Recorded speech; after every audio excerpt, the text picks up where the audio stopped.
What's up, America? I'm Danny T. Welcome to the show. So, I want to take a second today to talk about the UK with the Henry Nowak case. It's been going on. Um, you know, the whole incident took place over an hour period. Uh, Complete fumbling of the UK police force out there.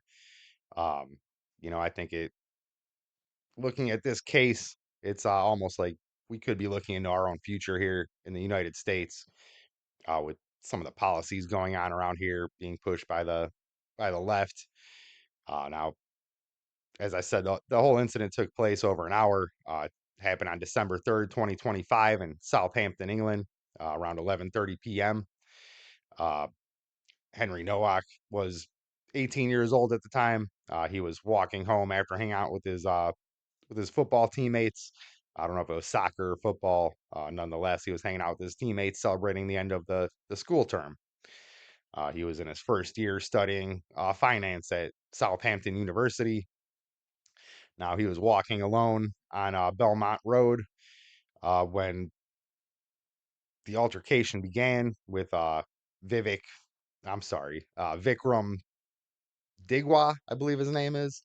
Now he's 23 years old. Now he pulled out an 8-inch dagger. He stabbed Henry 5 times, leaving wounds on his face, legs, and a giant wound in his chest, which punctured his lung that eventually ended his life, as I said, about an hour later. But not before, Henry tried escaping. He tried getting away, hopping a fence to get away from his attacker. Uh, while trying to escape, he left a long trail of blood behind him. At this point, Digwa pulled out his cell phone and started recording Henry and mocking him while he was bleeding out on the ground. Digwa's family eventually showed up. Digwa's brother called the police, claiming Henry attacked Digwa and it was racially motivated. Uh, he was saying he even knocked Digwa's turban off his head. Digwa's mother came out and she ended up hiding the dagger. Uh, the police finally got on the scene about 11:37. So that's just 7 minutes right there happened. They immediately believed Digwa and slapped cuffs on Henry. The body cam footage showed us that, Henry about 9 times said he couldn't breathe. About 4 times he was saying that he was stabbed. The cop's response to him saying he was stabbed was, I, direct quote, I don't think you have, mate. And he continued to arrest him. I mean, Henry was dying on the ground. Uh, they started reading him his rights. He was being arrested for assault. Yeah, even though he was the one injured on the ground. Uh, weren't taking his pleas seriously. By the time they actually called for medical help, it was too late. I mean, honestly, it was probably too late right from the start. He lost about 2 liters of blood uh, after being stabbed in his chest and everywhere else. Um, it's just pretty insane. The news coverage was that Digwa slayed a bad racist. After the truth came out, the coverage wasn't so loud anymore. But the people were getting a lot louder. Protests, verge of riots. About 11 cops have been injured with the escalated protests going on out there. On top of the poor policing that was caught on the body cam, Digwa and his brother were caught on police dash cam talking about getting their story straight and uh, the whole narrative of it being racially motivated and all that. They were caught on tape talking about that, getting their story straight, just lying that it was self defense. And he even had his brother hide his phone with him with the video of him mocking Henry on the ground. Um, his mother ended up stashing his dagger with a stockpile of about 20 other weapons that they had in the house. Digwa got life in prison eventually after court was over, after the truth really came out. He's got a minimum of 21 years. Um, he also recently, I believe it was another inmate, threw a little concoction of boiling water and sugar on his face. Excuse me. I don't believe in violence, but prisoners live by their own rules. Uh, if you get yourself in that situation, it's a different world in there. Um, it's insane. It's it's it's crazy. His family got in trouble for stockpiling weapons, aiding him in what they were doing. Also, they got hit with charges. Um, his mom for the weapons. As we all know, it's illegal to have weapons in the UK. I think it's stupid and not let your citizens defend themselves or have a way to defend themselves. But one thing I do think is, uh, if no one's allowed to have weapons, uh, the reason why Digwa was allowed to carry around a blade is because he's a Shika, I believe they're called. It's a religion where they're allowed to carry these 8-inch blades, ceremonial blades. Um, the thing is though, other Shikwa people came out. They condemn what Digwa did. They don't agree with this. They're not defending it at all, and they agree with him being arrested. I guess the Shika religion, it's very peaceful.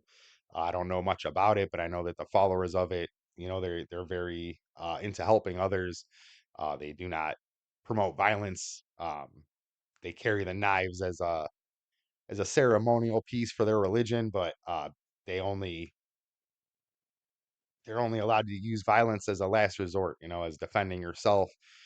If you're being attacked, things like that, they're supposed to help people that are in trouble, help people that need help. It's kind of their whole thing.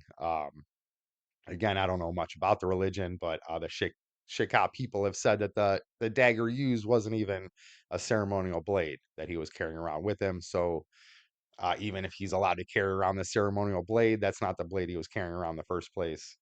Anyways, it's just insane.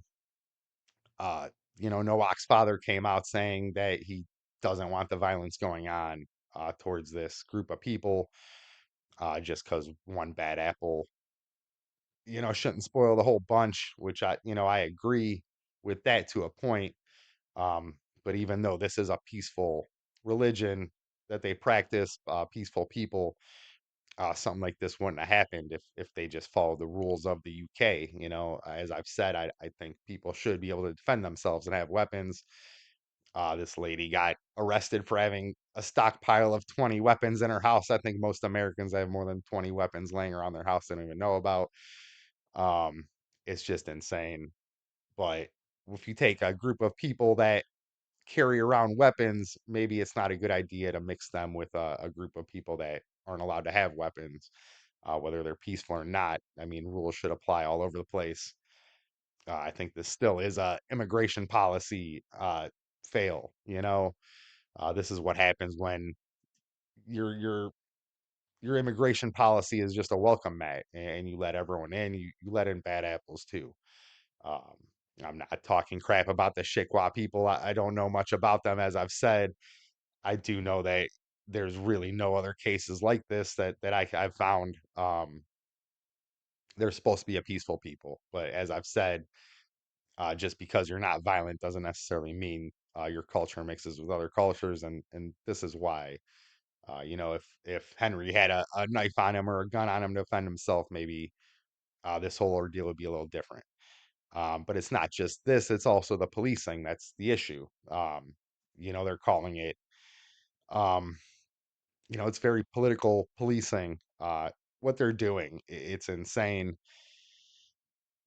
how they treat one group of people one way when being arrested and another group of people another. I mean, in contrast, you can feel how you want about George Floyd for 8 minutes during that the body cam footage and that, he was complaining he couldn't breathe. He was hot. They were rolling up windows, rolling down windows, turning ACs on, loosening cuffs. They were catering to the person they're arresting. However you feel about the outcome of that, whether it was good or bad, or if justice was served or not, you can't deny that the police force was trying to make Floyd comfortable. However it ended. I'll find a link to the body cam and post it down in the description. Everything I talk about, I try and put a source link down in the description for you guys. If I talk about something, there's no source link, call me out on it. I'll find it and throw it in there for you guys. I want to make sure I'm getting you guys correct information. I don't want to lie to anyone. I don't want to be wrong. If I'm wrong, correct me. But I will leave all my sources always for every video in the description. Back to what I was saying though. You treat someone that way, and then you come back to Henry, who's a white guy, and they just let him bleed out on the ground. They didn't believe him because they didn't want to look like racist, right? That's what it's all about. You got to be a social warrior nowadays. You got to be inclusive of everyone, and I think it's just wrong. I think people are doing it wrong. There's a way to do immigration right. There's a way to do policing right. There's a way to get rid of racism and do things that way that doesn't involve just ignoring someone because you don't agree with what they say. There is no proof that Henry was a racist in any way or this was racially motivated in any way whatsoever, other than Digwa lying and murdering an innocent man, 18-year-old kid, really. Um, but even if he was a racist and saying something bad or whatever, if you're not doing anything violent, you don't, even if you are doing something violent, once you're arrested, you're going in for your punishment. You shouldn't have been left on the ground to die like that. There should have been medical attention, in my opinion. Um, I'm not trying to compare it totally to the George Floyd thing. They're two totally different cases. But I mean, in contrast to how one was treated to the other before their deaths, there's definitely a difference, and I understand it's a different country, different policies, all that. Nonetheless, I think it's poor policing, whatever it was on top of this family. I really think the two officers that were involved with this should have some type of punishment over there. Um, it's just crazy. But as I've said, this could be our future too, with immigration and everything and what's going on here. Um, bringing it back home and kind of reverse. I mean, integrating other people into our nations from other countries is one thing, but what does it look like when we do it with another country? As of right now, the United States and Israel are combining forces, our military, our intelligence, all that.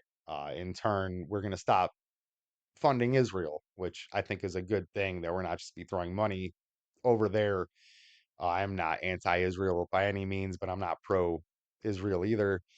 Um, I've said it before. I like circumstantial allies, circumstantial alliances, where we get something out of it. We help them, they help us, and we walk away.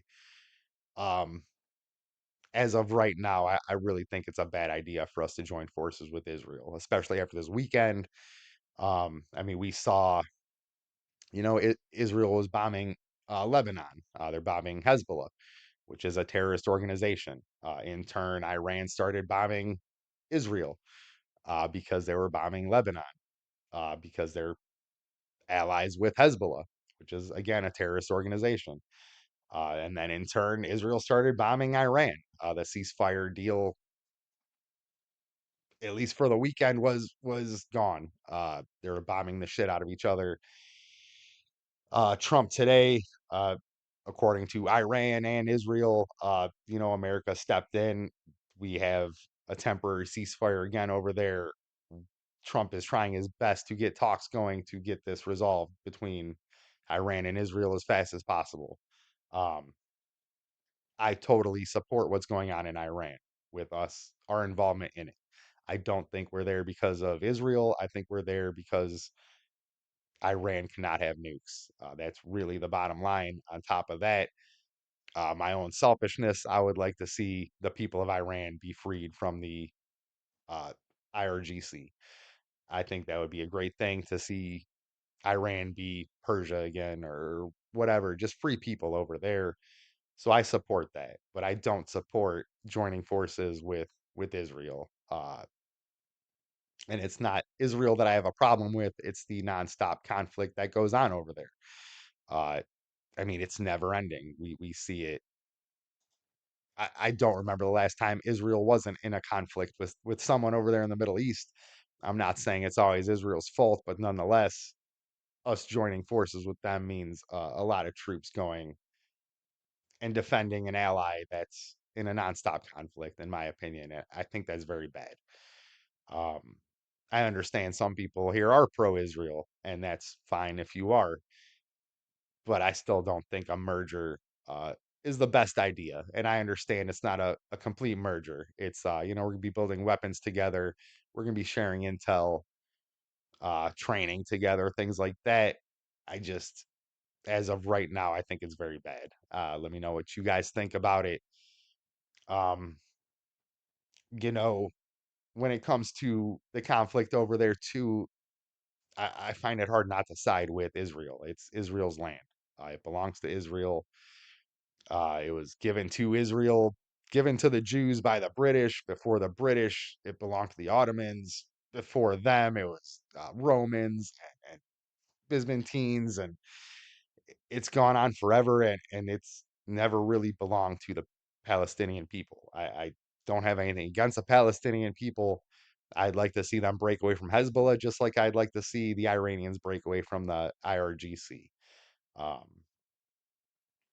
I just think we're getting into a very bad situation with what's going on right now in the Middle East, with us befriending Israel like we're doing right now. I think it's going to be bad for our future with wars. I'm not pro-war. I would like to see peace in the Middle East. I don't know if us having this alliance totally like the United States is planning on doing is the best way to bring peace there. I think we should be working with all the countries out there individually trying to get rid of terrorism and pushing democracy over there rather than just siding with one of them. Because in my opinion, you know what? It's not America first. I don't see the benefit to us joining forces with Israel right now with everything that's going on. Having an alliance and a mutual threat and working together for that is one thing.